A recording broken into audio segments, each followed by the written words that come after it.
are like the clouds. You can see whatever you like. After we pass the trees, look to the right, the big rock, it will seem exactly like a giant elephant. The hole is the eye, the trunk, the ear, looks like a giant elephant. Depends how vivid is your imagination, or how much booze you could drink last night. If you drink a lot, you can see Virgin Mary, Jesus Christ, the Holy Ghost. I had a guy from my left years ago after we finished the tour. He came to me, Jim, what's the smoke? Give me some. Sounds a good sounds. So, almost 100 years after the building of the small church by Jeremiah and the other hermits. By the way, because somebody asked me, what is a hermit? All over the world, people believe they seclude themselves from faraway areas, away from everyday life, away from temptation, meditating, praying, fasting. They will somehow experience a connection with the afterlife or a connection with God. Because that idea started with people going out in the deserts. The Greek word for desert, it's eremos. The person that lives in the desert, eremites, hermit. If you speak a European language, you speak Greek. There are more than 40,000 Greek words in the vocabulary of the European languages. So, as I was telling you, almost 100 years after, after the building of the small church by Jeremiah and the other hermits, so that means in the end of the 13th, the beginning of the 14th century, from a place in northern Greece, that even today, it's full with monasteries and with monks. It's called Mount Athos. I'm talking about more than 20 monasteries in that area. More than 2,000 monks live today in Mount Athos. Monks here in Meteora, among them Athanasius, together with his mentor Gregory. After Athanasius succeeds to obtain some money, funding from the local king, he establishes on top of the largest, not the tallest, the largest rock of Meteora, in the year 1340, the first communal monastery of this area, the monastery of Great Meteora. So today, Great Meteora is the oldest, the biggest, but those rock is what we consider here in this area the ruler of the other monasteries. And why is that? In the year 1356, a Byzantine emperor named Andronikos Palaiologos sends here in the area a decree with a golden cross and declares the rocks and the monasteries from Meteora only autonomous. Self-governed territory. Back in the old days, Meteora was something like the Vatican. In a certain way, that continues today. The monks don't answer the laws of the Greek church. They don't take any funding, any money from the Greek state. They answer only to the authority of the patriarch, the head of the Orthodox Church, something like the Orthodox Pope, which is based in Istanbul, in Constantinople. Because today the patriarch is mostly for the show, not for their power, the monks of this area can do whatever they like. If tomorrow decide to close the monasteries and accept no more visitors, no one can do anything about it. It's a private property. What you see around you, except the rocks, so forest, fields, the road, belong to the monasteries. Private property. Now, let's go in front of the bus, take some photos. Whenever you need a photo, you can ask me. The driver is available. Don't worry, it's only €5 per photo. I'm joking. I would be happy to take it. Second oldest, second biggest monastery of this area. The monastery of Varlaam. The name this time comes from the name of the hermit who used to live on top of the rock before the monastery was established. So the founders, Nectarios and Theophanis, decide to name the monastery in his honor. Varlaam, it's a Georgian origin name. Georgia the country, not the state. Okay. But, Δημήτρη, ας τους λίγο για να τους πω. Γιατί δεν θα ακούσουν τίποτα μετά. So, from this spot also, we can see ruins of monasteries. Okay. In front of us, halfway to the top, the monastery of Agia Moni. On the small rock in front of the monastery of St. Nicholas, what remains of St. John the Baptist. Middle section on the big rock over there. On the right side, you can see what remains of a wall on the tower of the pillar. Pantocrator. Okay. So, come a bit closer here.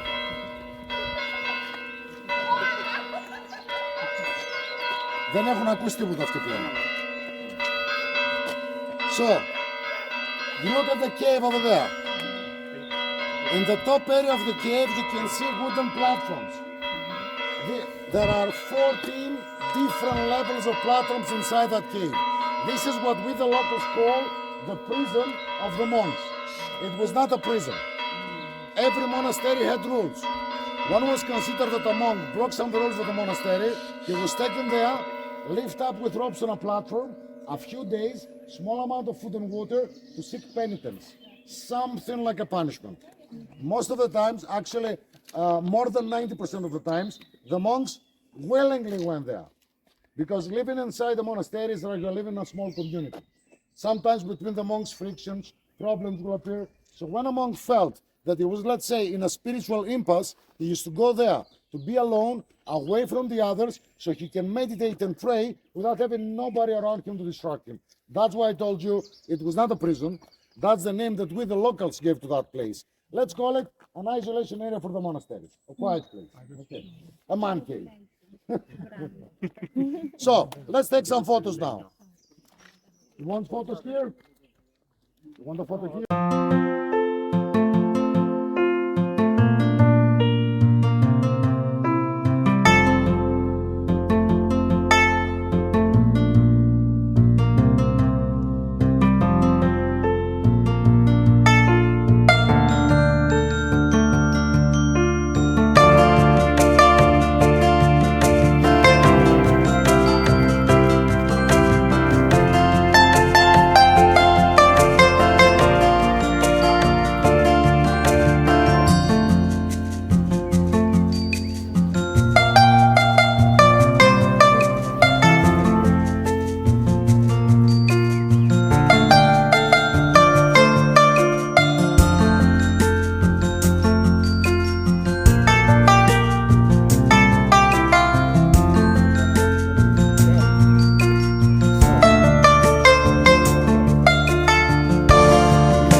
Inside the forest. Donkeys, mules, word you. The only people that knew that Meteora were locals from the surrounding area, pilgrims that came from all over Greece, numbered foreigners, mostly Germans and Austrians, that used to come here to climb on the rocks. The rest of the world, none or a vague idea about this place. After the movie, people started asking where it was filmed. The access because the Euro was made easier. The biggest number of tourists started arriving here in Meteora after the year 2000-2001. Any ideas why so late? Some of you're too young to remember this.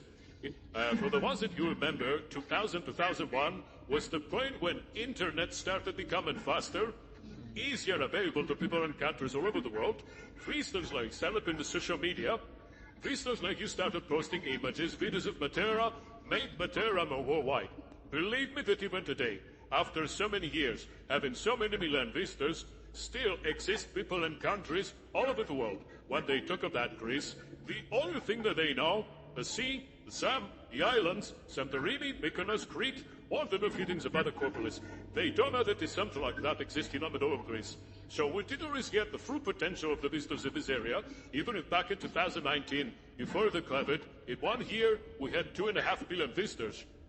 Now, to be honest, if you could be here in 2019 to see what was going on, you can understand us, the locals, why we don't want them. Imagine every stop that we did, and we're going to make at least 5 buses per bell, at least 300 people, 300 people taking photos. Yelling, pushing you around. A continuous line of buses and cows going back and forth between the monasteries every day. 800 to 900 people visited one monastery at the same time. 9 o'clock in the morning till the afternoon when they close. You will see how big is St. Stephen's. You cannot have turned inside the monastery. Now, to be honest, you can. Money-wise, who's better for us? Our people were too sportive for us.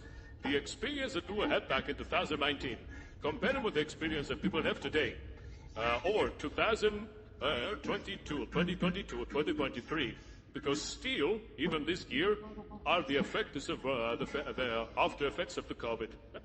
night and day. Orte. So for me back then, was something like a hunt. Am I going to be the first one in that spot to take some eyes at photos? Where is that spot is going to be available on this app because if on the stops that we did, if we were 5 buses part, to nothing sub. Now, the monastery that you're going to visit that weekend directly and didn't do any studies, we'll make the subs of photos, don't worry, is the monastery of St. Stephen's, closed at 5:30. Is there one that stays open till the Thursday, and now it can have a small glimpse, but not the full amount, a small glimpse of what is going on up here in the suburb, aren't they? Nunnery since 1961, today inhabited by 33 nuns, all of them educated, rectors, teachers, lawyers, professors, that are practice. Most of them, more than 50% of them, very, very young. Ages between 25 and 45 years old. A lot more sociable than the monks. You see them outside selling you the tickets around the shrubs, the museum. Before the pandemic, the nuns used to have a small school. If the children of Kalabaka wanted, they could come here and learn to do religious painting, Byzantine music, ancient Greek. Head nun of the monastery, old family friend from Kalabaka, 65 years old today, former professor in the academy at the University of Athens. She decides at the age of 29 to give up everything, became an arch. There is also a lady that came exactly like you, 35 years ago, as a tourist from Perth, Australia. She decided to remain here as an art. Maris teach him to the Asian Ocean market. You can be 16, you can be 60. You can be from Greece, from the United States, from Africa, from China. They don't care. The restrictions that they have, you need to be or to convert Orthodox Christian and to dedicate your life. It's a position of life. So ladies, never give them the rules. If you are late, I will consider to do an adjournment to monastery. Okay, so, 3 euros per person.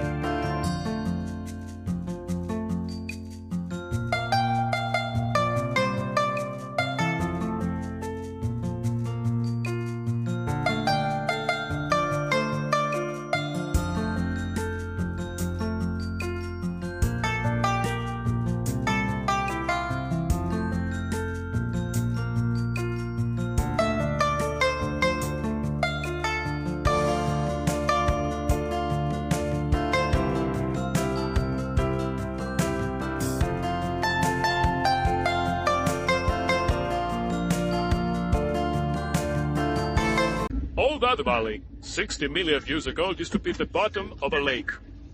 Exactly here, in this position, was the delta of a river that used to come from the northwest. We are talking about a huge river, or take everything was bigger back then. The flow of the river brought in the delta different materials. Big rocks, small rocks, wood, sand, mud, clay, depositing those materials one above the other, millions of years, the pressure of the wave. Hundreds of meters, hundreds of yards underground, under the bottom of the delta. Also, the fact that the main stone in the surrounding area of the Balkans, it's limestone, a calcareous rock. The limestone acted as the binding catalyst to solidify all those different materials, creating a new stone, a sedimentary kind of stone. The exact name is conglomerate sandstone. Conglomerate because it contains different materials inside. Actually, you know what we do today with limestone after a certain procedure? Cement, concrete. This rock is nothing else than natural concrete. That one, or that what it is?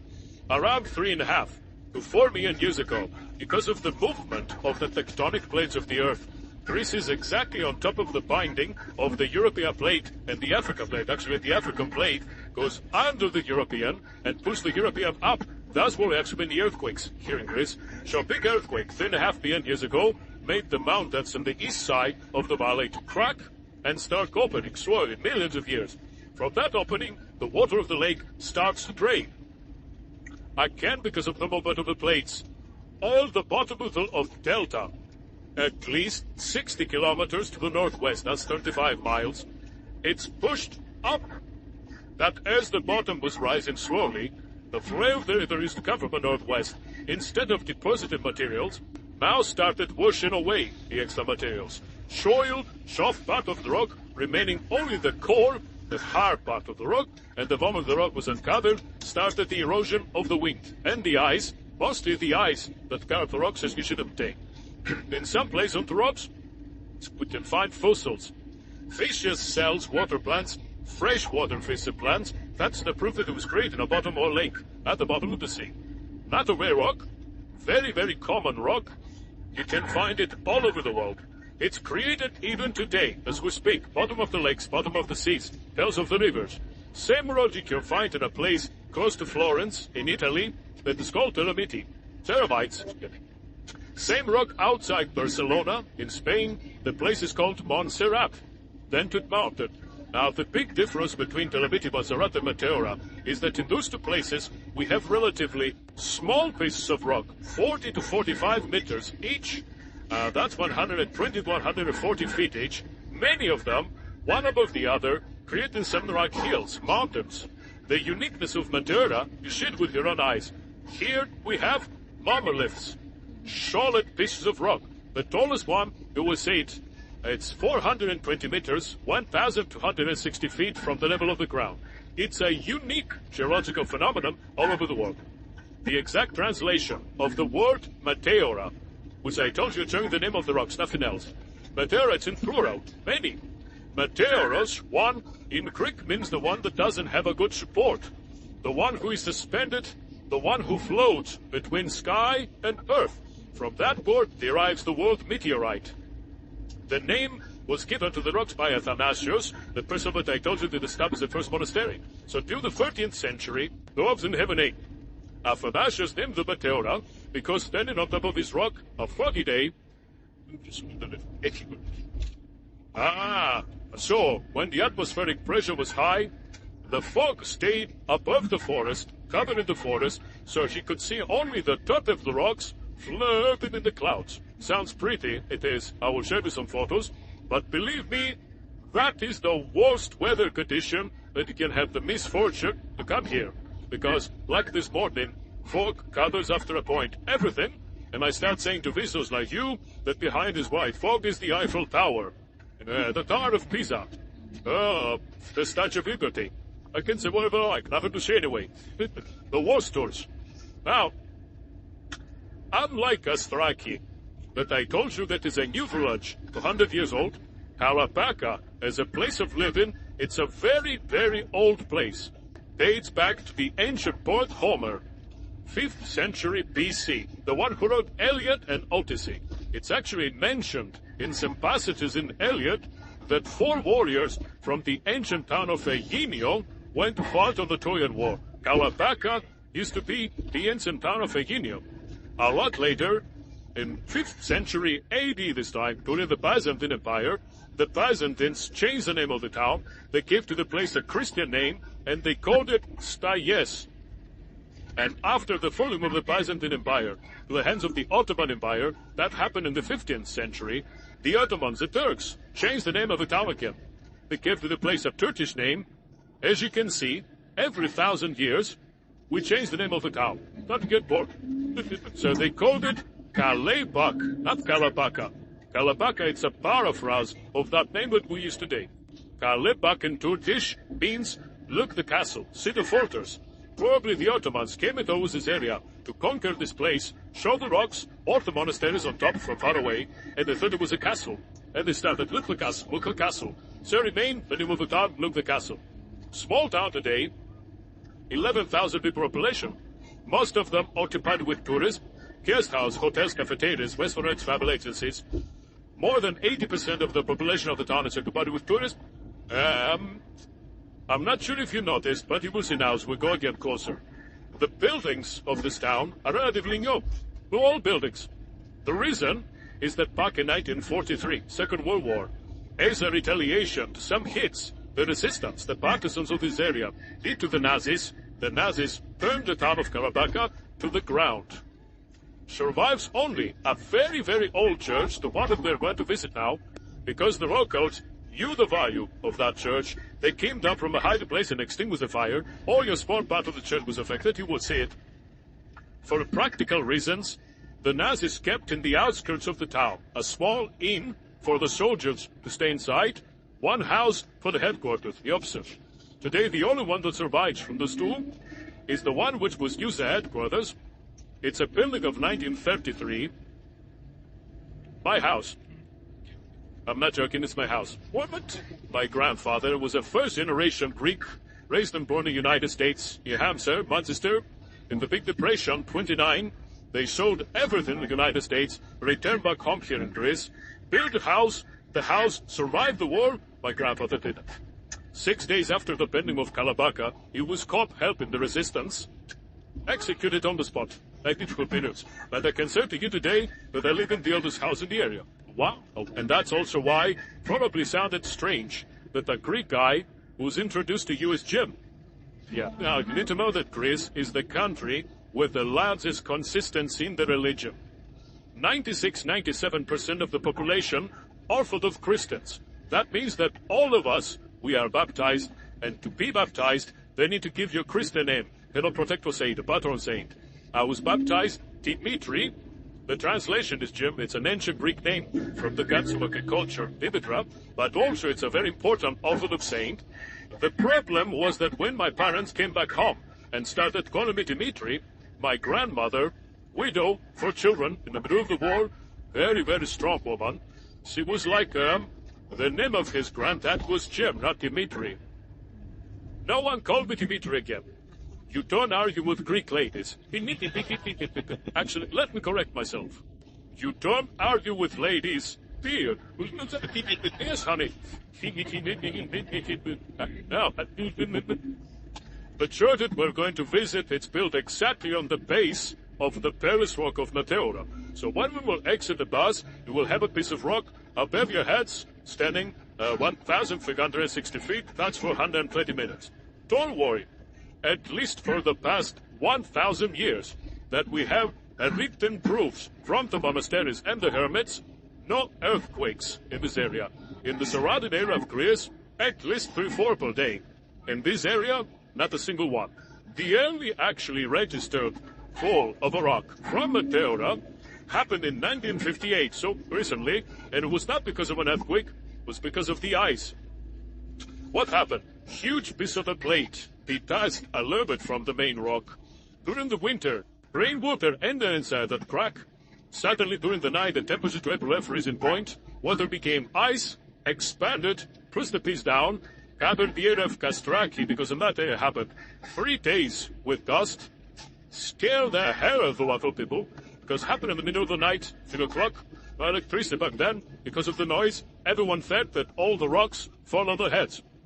The only thing that actually happened was that what remained of that piece, after it fell on the side of the rock, created a small path that today leads up to the shrine of the Holy Ghost. Before, if you wanted to access that shrine, you need to be a climber. You need to climb the rock. Today, it's a steep path, but you walk it. You don't need to climb it. So, only good, no harm done.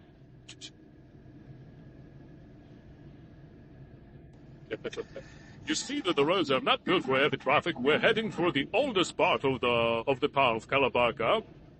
You know the golden rule to drive safely in peace. There we go. Locals always have the priority. It doesn't matter the size.